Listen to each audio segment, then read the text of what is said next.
재밌어요? 재밌습니다. 흥미진진 진짜.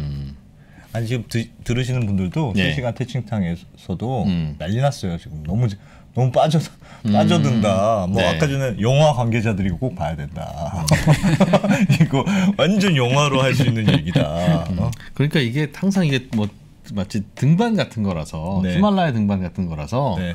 뭐 잘 올라갔든 어떻게든 뭐라고 평가할 수 있는 건 아니네요. 그러니까요. 이건 절반이의 성공이라고 하기에도 너무 박한 평가네. 그러니까 저는 처음에 이걸 딱 보고 난 다음에 저만큼 올라갔으면 성공이지 싶은데 3단 연소 가 멈췄다라는 그거를 생각보다 좀 빠른데 그래도 뭐 괜찮겠지라고 생각을 했는데 뭐 나중에 이제 그 최종적인 결과까지 못 도달했는데 그거를 실패라고 이야기하는 거에 대해서 막 화가 나더라고요. 왜요? 그러니까 이거는 이번의 목표는 저는 그렇게 생각해요. 우리가 독자적으로 개발한 75톤 엔진, 그 다음에 75톤 엔진을 이제 묶는 클러스터링을 한 게 제대로 날아가느냐? 가느냐. 왜냐하면 우리가 만들어서 우리 기술로 1단, 2단 단분리한 거 처음이에요. 그 만만한 문제 아니거든요. 정말 정확한 타이밍에 정확하게 화약이 딱 터지면서 네. 분리시켜줘야 되는 거거든요. 네. 네. 한 번도 안 해봤어요, 우리나라. 그전에는 러시아가 자 여기다 얹어 라고 하고 이제 간 거였고. 네. 그러니까 모든 게 다 처음이라는 거죠. 이제 보면은. 그러면 로켓 엔진이 잘 올라가고 로켓이 클러스터링이 4개 엔진이 하나처럼 한 몸으로 잘 움직여가지고 원하는 방향으로 원하는 속도로 정확하게 연소해주고 그리고 2단까지 다 됐으면 이러면 다 된 거지. 이거를 실패라는 단어를 붙이는 좀 아니다. 그러니까 오히려 100% 목표 달성은 하지 못했다. 정도라는 표현을 썼어야 되는 거 아니겠는가. 라는 저는 좀 그런 아쉬움이 좀 있었어요. 예를 들면 가다가 조금 올라가서 그냥 팍 폭발해 버렸으면 그렇죠. 그것도 절반의 성공입니까? 그거는 이제 실패죠. 그거는 그러니까 사전에 대충 여기까지는 우리가 할 수 있는 거고요. 요거 이상으로는 우리가 못할지도 모르는데. 그럼 그렇진 않죠. 일단은 하여튼 시작을 할 때는 모든 거를 다 한다라고 네. 수백 수천 번 확인해서 할 수 있다라고 계산은 한 거죠. 그러나 이제 현실에서의 그거는 이제 알 수가 없는 이제 이런 거죠. 그래서 제가 이제 엔진 이야기를 이제 몇 번 말씀을 드렸는데 네. 이제 75톤이라고 제가 말씀드렸어요. 75톤. 75톤 그러면 아까 그 달나라에 사람을 보낸 이제 세턴 F1 같은 경우는 680톤. 680톤. 예, 이러면 뭐 택도 없는 정말 이게 그러니까요. 뭐 대단한 거냐라고 생각하지만 75톤짜리를 묶으면 돼요. 4개 묶으면은 300톤이잖아요. 예. 그럼 좀 불리하지 않아요? 300톤짜리를 3개 묶으면 900톤이에요. 네. 지금 그 스페이스X 미국에서 다 그런 전략이에요. 거기는 거기도 작아요. 거기가 이제 스페이스X 그 펠콘 9에 들어가는 게 그 멀린 엔진인데 멀린 엔진이 85톤 정도 우리보다 조금 더 큰 사이즈일 거예요. 80톤, 85톤이에요. 그거를 9개씩 묶으면 80톤 치면은 720톤 정도 추력이 나오는 거죠. 그러면 그 720톤짜리를 묶어 있는 로켓을 하나, 둘, 세 개를 묶으면 1단이 그러면은 이제 파워가 훨씬 커지는 거죠. 그러니까 이제 그거를 이제 묶어서 이제 쏘아 올리는 거를 제가 아까 말씀드린 클러스팅이라고 그러는데. 그럼 이번에 1단, 2단, 3단도 다 그 75톤 같은 엔진을 밑에 건 많이 묶고 그렇죠. 위에는 좀 덜 묶고 그렇죠. 위에는 한 단, 2단은 하나, 2단은 하나, 1단은 4개 이렇게 된 거죠. 이제 그렇게. 보면. 그러니까 하나 개발해서 2단 엔진을 따로 개발하면 좋겠지만 하나 개발하기도 힘들어 죽겠는데 어떻게 하겠어요. 그냥 이제 같이 쓰는 거죠. 이제 보면은. 그래서 이게 그 아까도 말씀드린 것처럼 이제 케로신을 연료로 쓰고 그 다음에 이제 액체 산소를 이제 산화제로 씁니다. 이제 잠깐 산화제라는 표현을 자꾸 쓰는데 이게 뭐냐면은 비행기는 하늘로 올라가면은 거기서 그 연료를 태우려면 산소가 필요하잖아요. 네. 산소는 공기에서 갖고 오니까 공짜죠. 근데 로켓은 공짜가 아니에요. 우주로 나가면은 산소가 없기 때문에 연료를 태울 방법이 없어요. 연료를 못 태우면 나갈 수 없잖아요. 그러니까 산소를 같이 실어야 돼요. 근데 그냥 산소를 그냥 우겨 넣어가지고는 안 되니까 이걸 이제 산화제라고 부르는데 뭐 액체 산소로 쓰던 아니면 뭔가 다른 거를 쓰던 해서 연료랑 섞어가지고 태우면 연료가 탈 수 있도록 만들어주는 게 이제 산화제라고 보통 불러요. 그래서 이제 연료와 산화제 탑재 비율은 로켓마다 다른데 보통 연료가 1이 들어가면 산화제는 한 3 정도 들어가요. 그러니까 이제 우리가 처음에 로켓 보면 뭐 자꾸 저 새는 거 아니야? 막 이러잖아요. 이제 보면은. 예. 그러면 그 새는 게 아니고 이 캐로신은 상온이에요. 그냥 우리 일반 온도예요. 그냥 탑재해서 콸콸콸 부어놓으면은 거기 얌전히 이제 들어가 있는 거고. 대신 산화제인 이 산소는 액체 상태니까 차갑겠네. 차갑죠. 근데 붙는 순간 이제 단열이 좀 돼 있긴 하지만 계속 이제 기체로 나가는 거죠. 그러면 예. 위에를 조금 열어서 나간 놈은 계속 내보내고 계속 부어 넣는 거예요. 그러니까 이제 그 놈이 이제 그 액체 산소가 기화돼서 나가는 게 이제 우리가 보는 이제 그 연기가 계속 이렇게 조금씩 나는 거죠. 예. 그러면서 올라가면서 이제 밖에는 헐게 얼어 있다가 네. 이제 그게 깨지는 거죠. 이제 보면 얼음 이렇게 나가는데 그래서 엔진의 핵심은 이제 이 저는 터보 펌프라고 생각을 해요. 터보 펌프. 터보 펌프가 뭐냐면 네. 결국 엔진이라는 거는 이제 연료와 산화제를 최대한 많이 발로 꾹꾹 눌러가지고 한꺼번에 많이 태워서 네. 강한 가스 압력을 만들어내는 게 핵심인 거죠. 예. 그러면 조금씩 집어넣어서 자연스럽게 연소시키면 고기 굽긴 좋겠지만 예, 이게 이제 나갈 힘이 없는 거죠. 예. 예. 그러니까 이제 이거를 중력의 힘으로 가만히 내버려둬서는 택도 없는 거죠. 예. 그러니까 이제 터보 펌프로 돌아가지고 이것들을 연소실에다가 막 우겨 넣는 거죠. 그러니까 75톤짜리 엔진 별로 안 커 보이는 이 엔진이지만 이것도 이제 초당 이제 드럼통 하나씩 소모해요. 오, 와. 예. 초당. 그 연료를. 예. 그러면 연료와 산화제를 이거를 이제 그 어마어마하게 강한 압력으로 한 100기압, 예. 한 100바 정도 되는 압력으로 이제 밀어 넣어야 되는 거죠. 그러면 이제 아까 말씀드렸지만 저도 정확히 지금 속도가 기억이 안 나는데 RPM으로 따지면 3만에서 한 5만 네. 정도 될 네. 거예요. 네. 그 분당 한 3만이라고 쳐도 네. 이게 자동차에 들어가는 요만한 터보 차저가 아니고 예. 이만하거든요. 이놈이 이제 보면 그런 큰 부품이 이제 분당 수만 회를 회전을 하면서 이제 지상의 압력보다 100기압 정도 되는 걸로 만들어 주는 이거를 밀어 놓는다. 그거를 이제 200 몇십 초 동안 한 번도 오차 없이 제대로 집어넣는다. 이거 쉬운 일이 아니에요. 엔진 기술 자체가 어마어마한 거네요, 그게. 그러니까 터보 펌프를 만들면 사실 제가 생각했을 때 엔진의 상당수는 이제 만든 거고요. 예. 물론 이제 그 다음에도 할 일이 되게 많죠. 그 다음에 이제 그 강한 연소를 버티기 위해서 이제 연소실도 그 고압과 고온에 버티도록 만들어야 되는데 로켓은 무게와의 전쟁입니다. 보면 로켓이 조금이라도 가벼워야 조금이라도 연료를 더 실어서 네. 더 쏠 수 있는 거죠. 그러니까 얇고 가볍고 한 소재인데 한편으로 보면 튼튼하고 강해야 돼요. 이야. 그러니까 말도 안 되는 상반된 요구 조건을 충족시키는 게 이제 연료 효율도 높아야 되겠네요. 그렇습니다. 엔진 그 기름을 조금 넣고 그렇죠. 많이 올라가야 멀리 되니까. 가야 되니까. 그렇죠. 연료를 조금만 넣어도 될 수 있는. 그러니까 효율이 좋은 엔진을 만드는 것도 이제 목표인 거죠. 그래서 이제 그런 효율이 좋은 엔진의 끝판왕이 누구냐라고 그러면은 이제 액체 로켓의 연료는 이제 그 러시아제 엔진이에요. RD191, 뭐 우리가 썼던 RD151, 뭐 이런 엔진이죠 보면은. 그러니까 차이가 뭐냐면은 엔진 로켓 연소를 잘 보면 우리는 처음에 점화 이제 할 때. 예. 처음에 점화 막 할 때 보면은 옆에 검은 연기가 이렇게 나와요. 검은 연기가 이렇게 나오는데 러시아제 엔진들을 보면은 그냥 없어요. 깨끗해요. 그게 없이. 예, 이게 뭐냐면은 터보 펌프를 제가 아까 말씀드렸잖아요. 네. 터보 펌프를 그만큼 고압으로 그 고속으로 회전시키려고 그러면은 에너지원이 있어야 될 거 아니에요. 예. 그 정도 에너지를 전기나 이런 걸로 돌릴 수는 없거든요. 그러면 고압의 가스로 이제 돌리는 거죠 보면은. 예. 그러니까 싣고 있는 연료 중에 일부를 연소시켜가지고 그거를 터보 펌프를 가동시키는 쪽으로 돌리는 거예요 보면은. 그러면 이제 그 연소가 그 돌리는 그 연기는 아직 이제 불완전 연소, 상당히 예, 아직 예. 그 탈 게 많은 것 때문에 시커먼. 네. 근데 이거를 그냥 돌리고 밖으로 빼내는 겁니다. 개방형 사이클이라고 보통 이제 우리는 네. 이야기해요. 네. 그러니까 기껏 연료를 실어놨는데 그 중에 이제 일부는 이제 터보 펌프 돌리는 용도로만 쓰고 네. 버리는 거구나. 약간. 버리는 거죠. 그래서 이제 로켓 연료를 이제 화염을 보면 밑으로 쭉 뻗어나오는 화염이 있고 밑에까지 안 내려오는데 훨씬 더 그 밝아 보이는 화염이 있어요. 요거는 네. 이제 터보 펌프를 돌리고 나오는 불완전 연소된 게 그 로켓 제대로 연소실에서 나온 거랑 만나면서 이제 불이 붙는 타는 거예요. 거구나. 예, 그냥 타는 거예요. 거의 뭐 연소 추력에는 도움이 안 되는데 러시아는 이거를 이제 다시 빼서 연소실로 다시 집어넣습니다. 보면은 야. 그러니까 다단형 사이클이라고 이제 이야기를 하는데 네. 그러니까 두 번 태우는 거죠. 위로 태우고 아래로 태우고.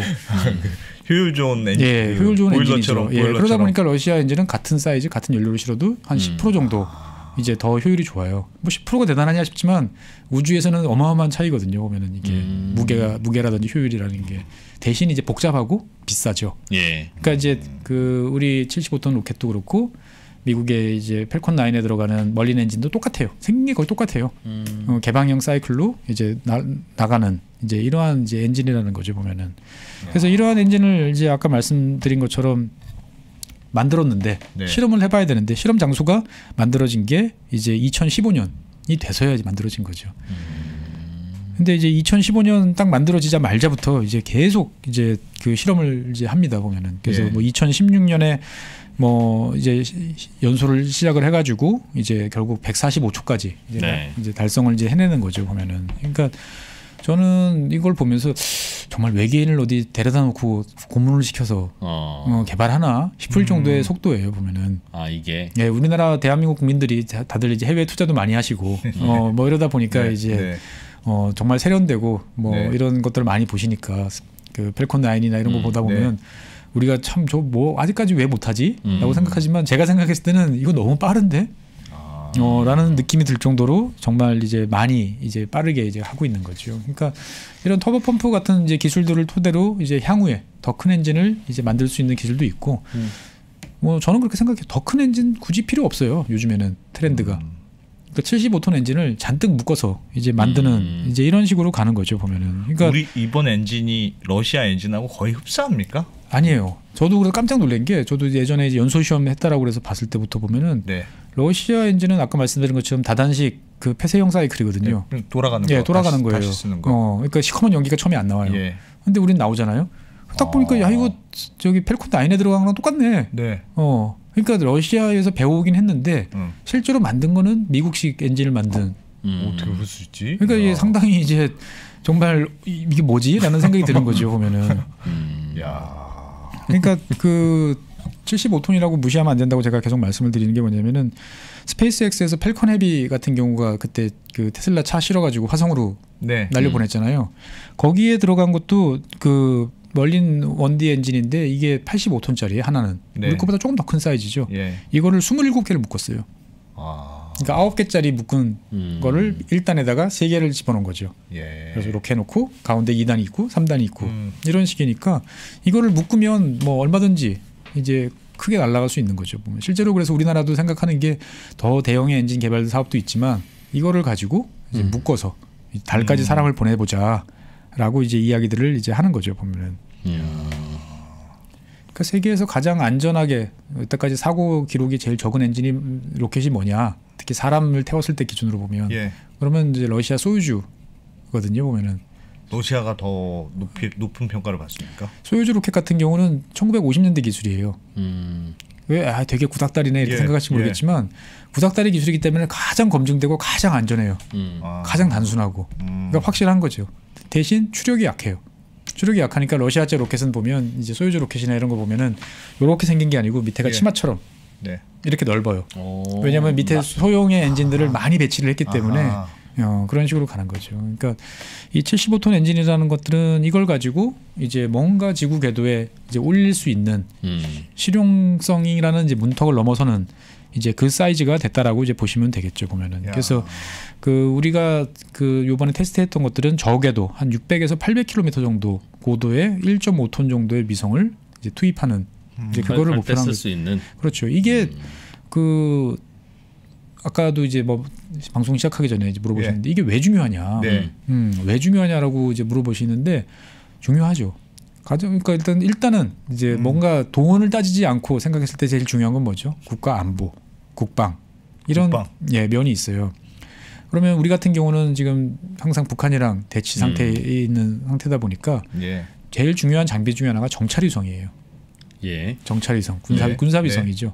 근데 정찰위성 같은 경우는 지금 우리나라도 많이 이제 보유를 하고 있어요. 뭐 이제 광학위성도 있고, 그다음에 레이더 싸라고 그래가지고 이제 그 레이더 영상도 있고 다 있는데 문제는 이거는 위성 자체의 개발은 상당히 우리나라가 이제 실력이 좋아져가지고 자체적으로 뭐 만들 수 있어요. 위성은 만들 수 있어요. 만들 수 있어요.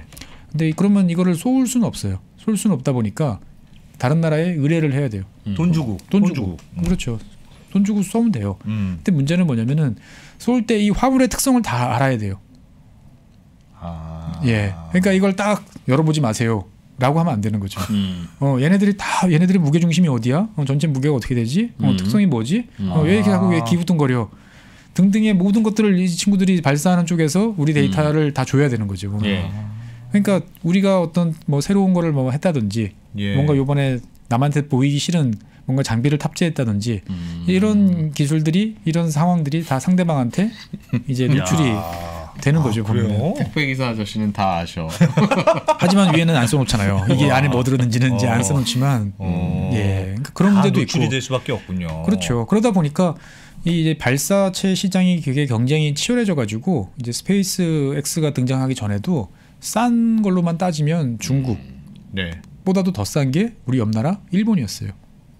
대신 발사해 주는 게 예. 덤핑 막 정말 말도 안 되는 덤핑 가격으로 이제 막 쳐가지고 우리가 이제 일본 걸로 하나 했을 거예요. 너무 싸.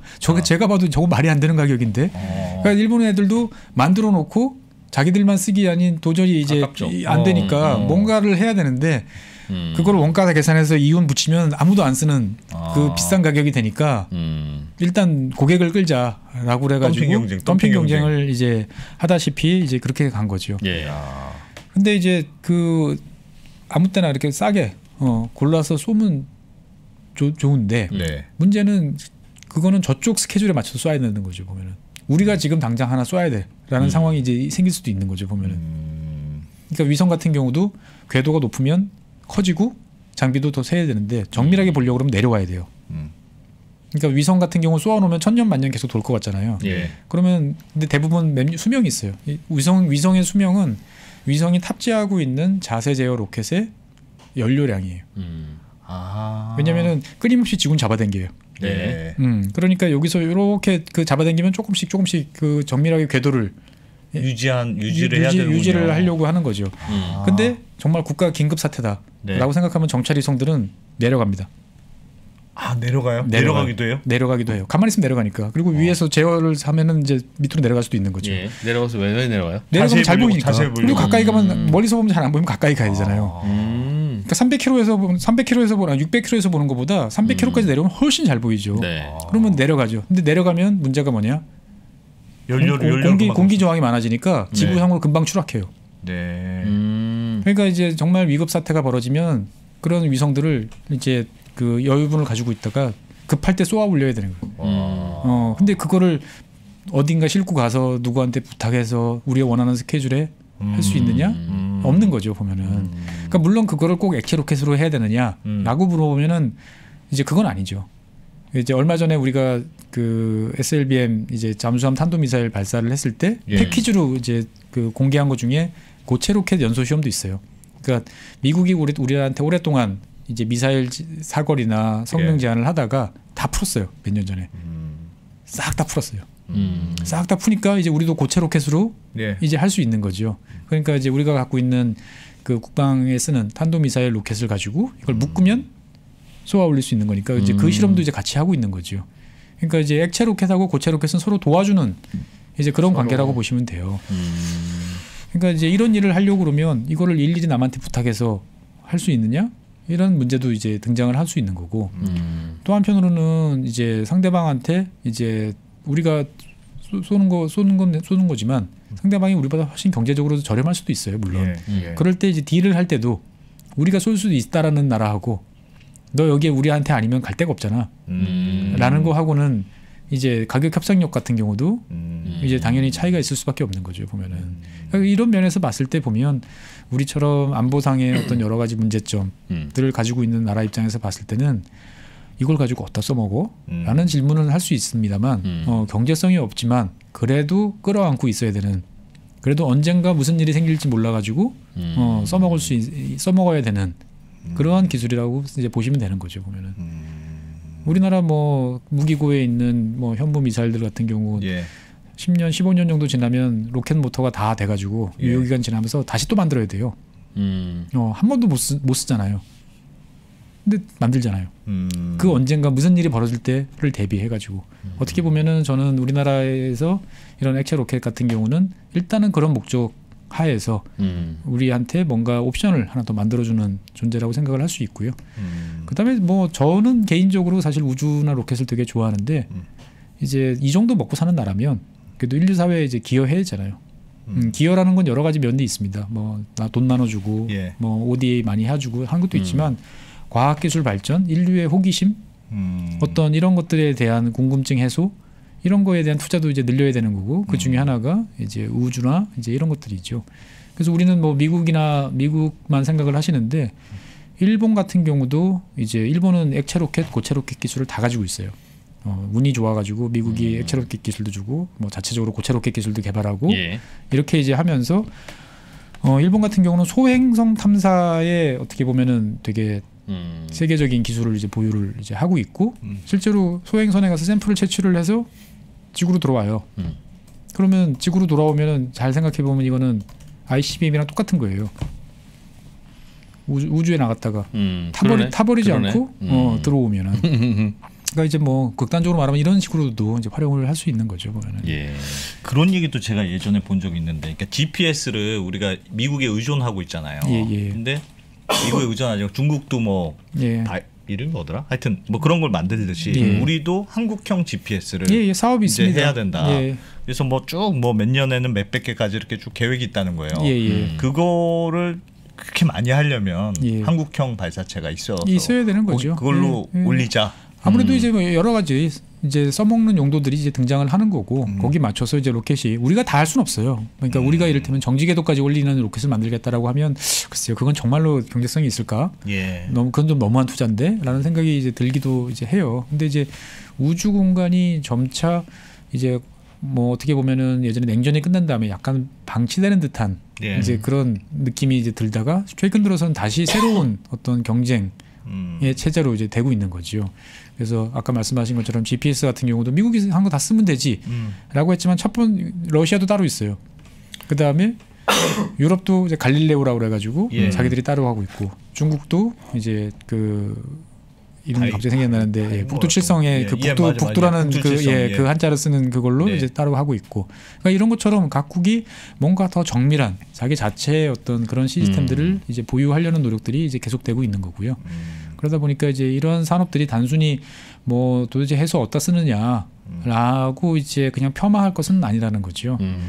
시작을 안 했으면 모르되 일단 시작했잖아요. 시작을 해서 10년 동안 쏟아 부어가지고 이제 결과들이 나오면 자 이제 6번 쏴서 우리 올라갈 수 있으니까 우리 능력 있으니까 끝 하면 그 능력은 없어진다라고 약간 다시 말씀드린 것처럼 계속 어떻게 보면 조금씩이라도 앞으로 나가기 위한 노력들은 이제 했으면 좋겠고 그렇게 나가려면 결국은 여론이에요. 이런 거에 대해서 참 그래도 이번에 우리 국민들이 이 정도면 잘했지. 뭐 모자란 거 있으면 보충해서 하면 되지. 참 다행스러운 거죠 보면은. 예. 그러니까 이런 식으로 어떻게 보면 이런 로켓 기술의 발전은 실패할 자유가 있는 나라만 가능하다라는 이야기가 있어요. 멋진 말이네요, 그거. 그러니까 소련도 했어요. 소련이 실패했다고 터졌다고 그래가지고 네. 그 설계국에 있는 동지들 다 어디 시베리아로 보내지 않았습니다 보면. 왜? 거기도 알았던 거죠 보면은. 이런 거라는 것들은 가지 않은 길을 가본다는 건 쉽지 않다라는 것들을. 이걸로 무기로도 쓸 수 있잖아요. 그렇죠. 얼마나 날아가요? 이 정도. 일단은 요번에 우리가 쏘아 올렸던 게 1.5톤짜리를 쏘아 올렸죠. 쏘아 올렸는데 궤도에 진입을 못하니까 떨어졌어요. 떨어졌는데 호주를 지나서 떨어졌으니까 대략 보면은 한 8,000km 정도 날아갔다라고 보시면 되겠죠. 예. 그러니까 뭐 이거는 이제 뭐 우리가 의도하고 날린 건 아니니까 전혀 이제 그런 건 아니지만 일단 올라가면 저 정도 떨어지는구나라는 것들은 이제 우리가 이제 알게 됐지만 이거를 지금 현재 액체 로켓은 군사용으로 쓰기는 쉽지 않아요. 아니 근데 이번에 이게 사실은 러시아하고 약간의 협력 관계에 있어서 개발이 됐을 텐데 이거에 대해서 미국이 특별히 반대하거나 하는 건 없었나요? 당시에 미국이 이제 반대했던 것들은 이제 우리가 이제 그 당시에 2000년대 초반에는 북한이랑 관계가 좋다 보니까 예. 러시아 기술이 우리를 통해서 북한으로 제공될까 싶어서 상당히 우려를 했고 그 우려를 러시아에 전달했다는 이야기는 제가 들어본 적이 있어요. 그러다 보니까 러시아가 처음보다 강화된 이제 기술 보호 협정을 이제 우리한테 체결을 했다라는 이야기도 있는데 실제로 요번 같은 경우는 이제 누구의 도움도 받지 않고 어떻게 보면 우리가 지금 만든 거잖아요. 네. 그러니까 이거는 누가 간섭할 수가 없는 거예요. 보면은. 예. 그러니까 뭐 우리가 이걸 어떻게 쓰든 이거는 이제 우리의 자유에 이제 맡겨 있는 자유 의지에 맡겨 있는 거죠. 이제 보면은. 예산 많이 들어요? 이거 계속 개발 유지하려면? 점점 큰 거를 만들고 계속 하려고 그러면 당연히 예산은 이제 많이 들 수밖에 없는 거고요. 이게 또 더더욱이나 예전 같으면 처음에 이런 사업을 시작했을 때는 그래 다른 나라에서 만드는 이런 위성 같은 경우 우리가 점점 많은 나라들이 위성이 필요하니까 예. 뭐 카타라도 쏜다 그러고 뭐 그런 거 대신 쏴주면서 틈새 시장을 노려볼 수 있지 않을까 생각을 했는데 현실적으로 그 시장은 지금 너무 경쟁이 치열해져 가지고 우리한테까지 들어올 시장은 사실 없을 것 같아요. 근데 뭐 미래는 알 수 없는 거죠. 앨런 머스크가 일단은 회수하겠다라고 했을 때 아무도 안 믿었거든요. 근데 결국 짧은 시간에 해치웠잖아요. 보면은 네. 그런 것처럼 하다 보면 목표만 분명하면 달성할 수 있는 기술이라는 것들은 의외로 우리 손 가까이 있을지도 모르겠다라는 생각을 해봅니다. 근데 그러려면 많이 쏴봐야 되는 거죠. 러시아 친구들이 그 말을 했대요. 최첨단 자동차 변속기도 만드는 나라가 네. 왜 이런 거 못 만드냐? 그럼 로켓은 어떻게 만들어야 되냐? 도시락 사발면도 못 만드는 자식들이. 그렇죠. 그러니까 그러면 어떻게 해야 되느냐? 자주 쏴. 자꾸 쏴보면 알아. 이거를 나한테 말로 설명해. 그냥 쏴보면 알아, 니들도. 이렇게 이제 이야기를 했다는데 그게 어떻게 보면 정답인 것 같습니다. 보면. 자, 정말 그렇군요. 채팅창에서는 처음에는 네. 이게 실패냐 아니냐. 왜냐면 이제 그 정부 지지하는 분과 그렇지 않은 분들이 나눠져서 그러다 중간쯤에는 2000 언제부터 시작했다고요?